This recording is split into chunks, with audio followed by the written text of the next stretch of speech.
Okay, here is a new project I'm beginning. This is a mid-80s truck 225 Slant 6 engine. I got it up for sale, but nobody wanted it for the price I wanted to sell it for. So I may go through it, clean it up, rebuild it, and put it in my car with some headwork and a mild cam. Something to work on. Now, there's a bit of a story here in the first episode of this Slant 6 build. First of all, the 225 in my car now. What's wrong with it, Tim? Well, nothing really. It runs good. It's nice and quiet. It doesn't burn oil. It doesn't leak. Reasonable power for a stock motor.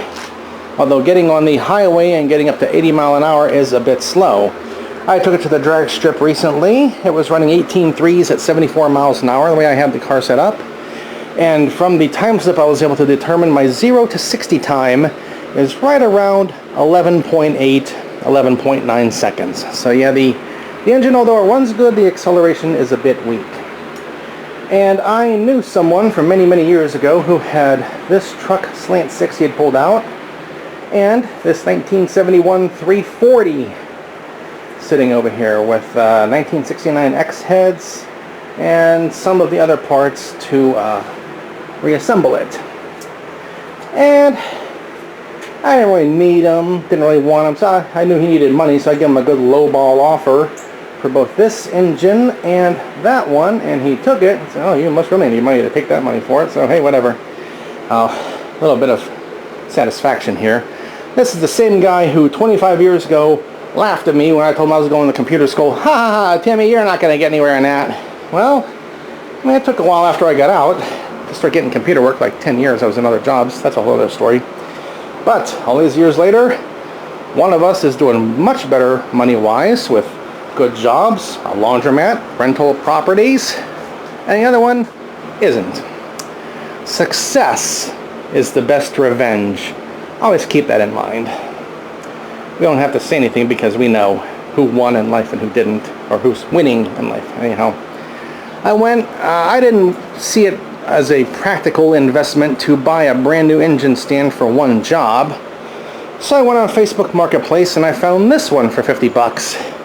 It was all dirty, it was sprayed different colors, this and that, so I took it all apart, cleaned it up really well, wiped it all down with alcohol, and repainted it in an original orange color for it to kind of make it mine. Same thing for 50 bucks instead of 120 plus at Harbor Freight.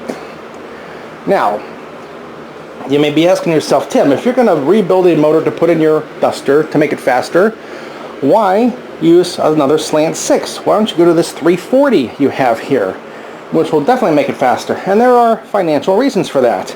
Because this motor is missing a few things like camshaft, intake manifold, carburetor, and various other accoutrements.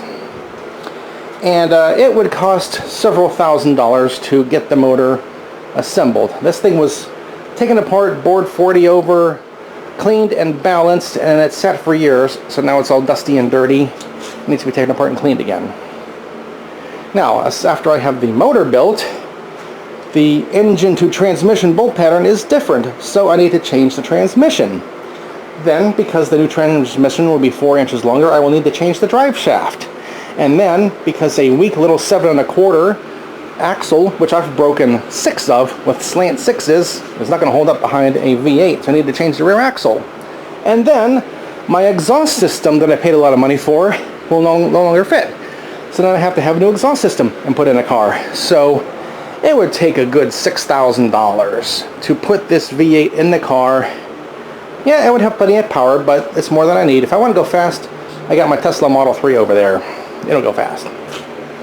So my idea is to build up a Slant 6, get it from its factory 110 horsepower to maybe 150 or so. You know, it doesn't have to be supercharged, fuel injected real fast, just, you know, make it a little bit better than normal. And that's something to do. Both these engines have been sitting here for about 2 months now. I put them up for sale. I had someone who wanted to buy this motor, then he backed out at the last minute. And I put this one up for sale. I got it for $200. I listed it for $500. Actually I listed it for $750 because it's a later lightweight block cast crank motor. which people claim that's good for building for performance use. It's lighter and easier to rev up, whatever. And no one took it for $750, no one took it for $500, no one took it for $400. So, okay, fine, I'll just leave it here. I'll use it for my own uses here.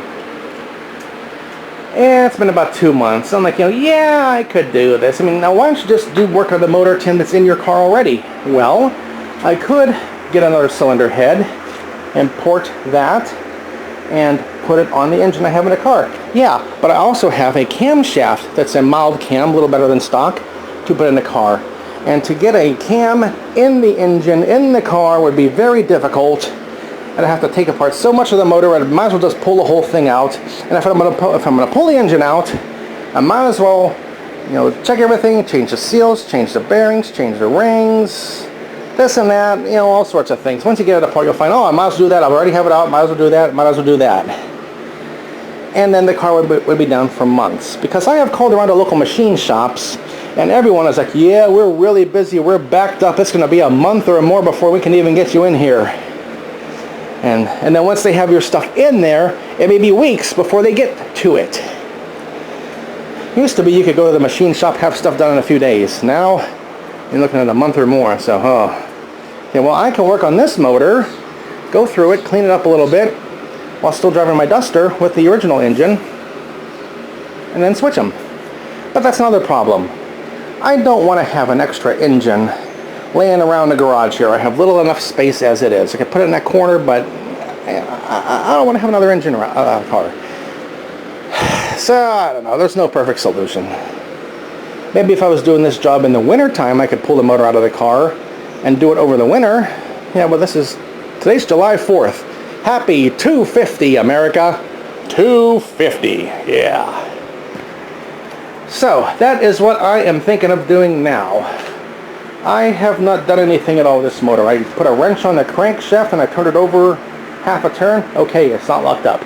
And that's all I know. This thing may be blown up inside with spun bearings for all I know. I haven't checked it. For the price I got it for, it didn't really matter.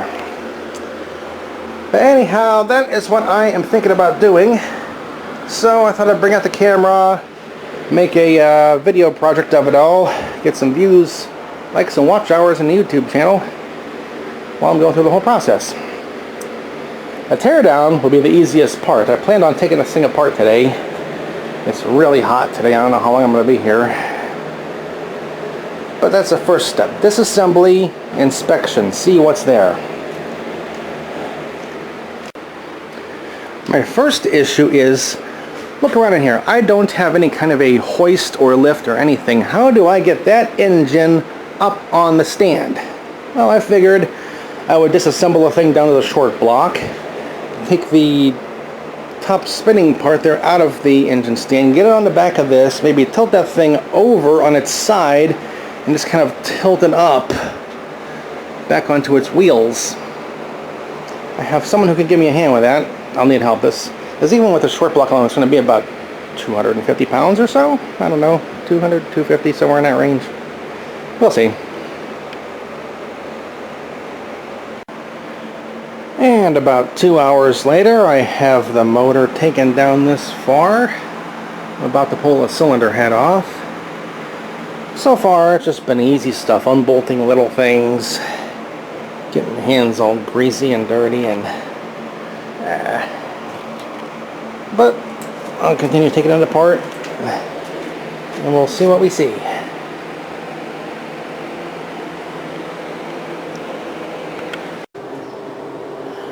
Well, it's the end of the first day's work, and so far I don't see any problems. It turns over nice and easily, which could mean piston rings are wore out, but I'm sure it's an old engine, so who knows.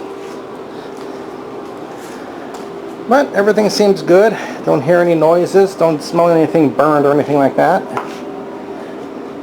But I've got a lot of parts taken off of it. That's the easy part, disassembly.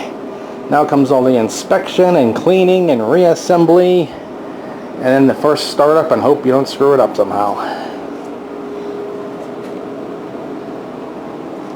But it's hot in here today. I've gone through 2 bottles of water with a fan on me just sitting here taking things apart. So I am getting out of here.